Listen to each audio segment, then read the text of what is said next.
em que a igreja vai se expandir para lugares que até então o povo de Israel não tinha levado a mensagem do Deus verdadeiro, e com o evangelho, pelo apóstolo Paulo e tantos outros, chegou no que eles entendiam como confins da terra. Lugares em que até então a verdade sobre um Deus que ama, que perdoa e que restaura e que dá uma nova criação por meio do seu Filho Jesus, não tinham ouvido isso, agora passam a ouvir.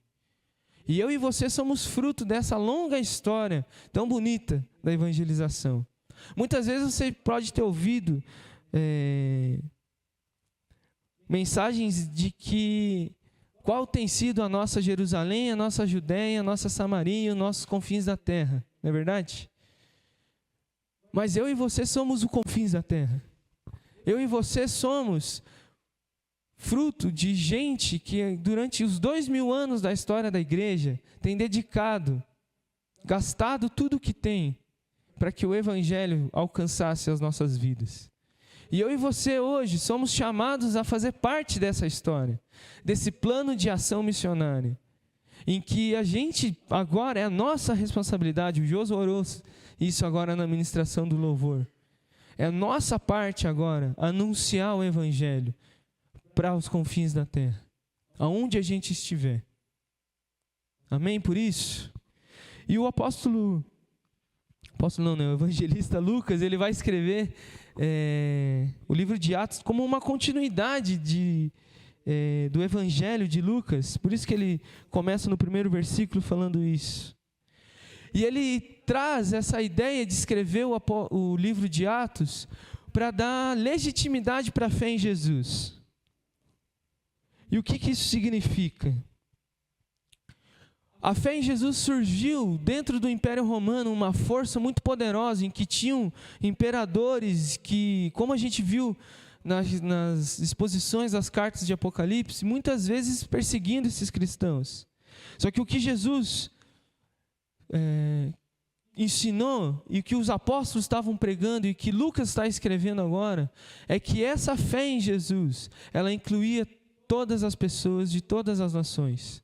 Hoje na EBD o Alisson falou sobre isso. Inclusive, se você não tem vindo nas EBDs às 9 horas da manhã, você está perdendo.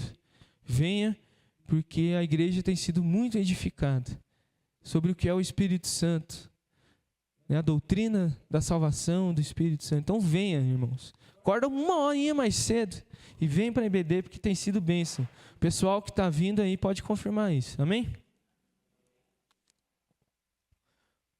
Então Lucas está querendo dizer que crer em Jesus é algo legítimo e que inclui as pessoas. Mas ele também quer mostrar que a igreja de Jesus, por meio dessas perseguições que têm acontecido, ainda assim ela tem crescido e expandido.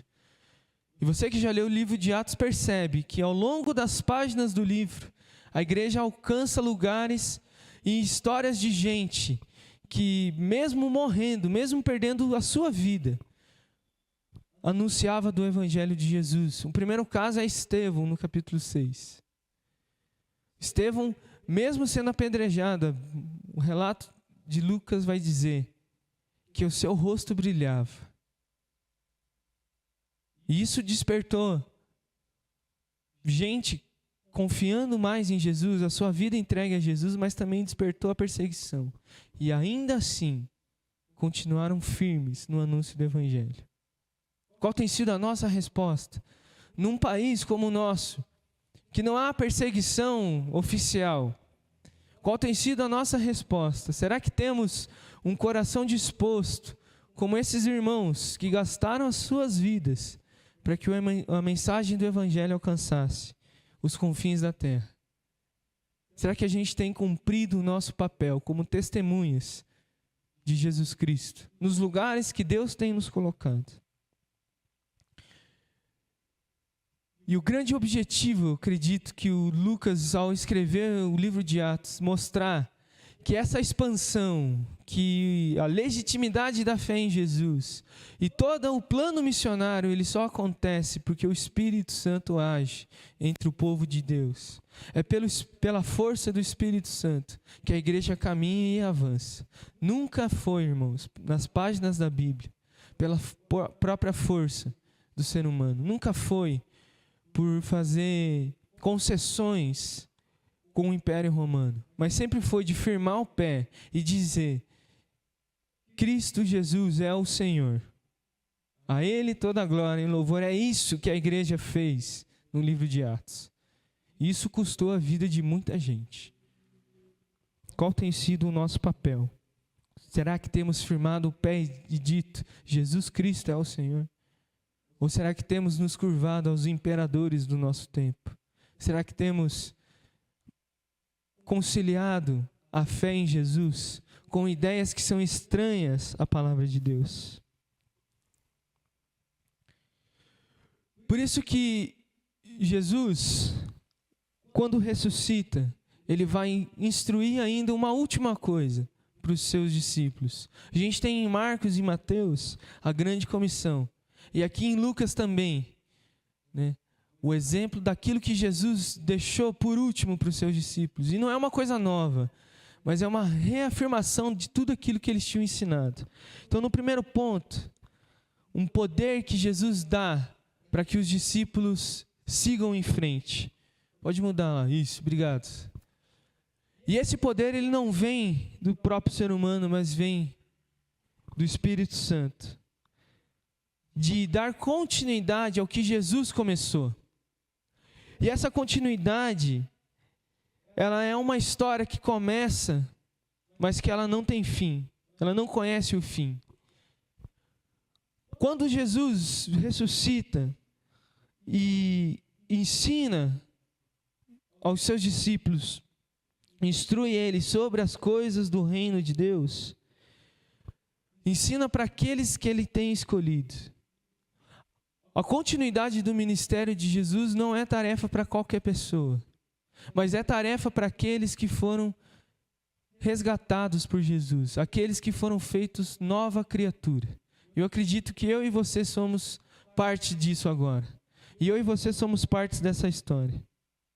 E um ponto muito importante e fundamental da nossa fé, como o Alisson ministrou para nós na semana passada, a ressurreição é um valor que ela é inegociável, inquestionável para a nossa fé. E hoje, inclusive, na EBD, o Alisson comentou de ensinos que relativizam a palavra de Deus, que dizem que Jesus ressuscitou muito mais na ideia e nos corações daqueles que o seguiam do que de verdade e em corpo e fisicamente. Só que a palavra de Deus vai nos dizer em 1 Coríntios 15, o texto que o Alisson pregou para nós na semana passada, que a ressurreição, ela é algo físico, histórico e real, irmãos. E esse é um valor que é inquestionável. Lucas vai dizer de verdades incontestáveis da ressurreição de Jesus. Isso a gente não pode negar, irmãos. Isso é um fundamento da nossa fé. Porque é por meio da ressurreição que Jesus confirma o plano da salvação nas nossas vidas. E é aqui, na ascensão, na ida aos céus, que ele inaugura a fase da igreja em que eu e você fazemos parte. Porque a gente não adora um Deus morto. A gente adora um Cristo que é vivo. Um Cristo que governa e tem a história nas suas mãos. Como a gente viu em Apocalipse. Um Jesus, o Senhor soberano sobre todas as coisas. E Jesus ensina então esses apóstolos.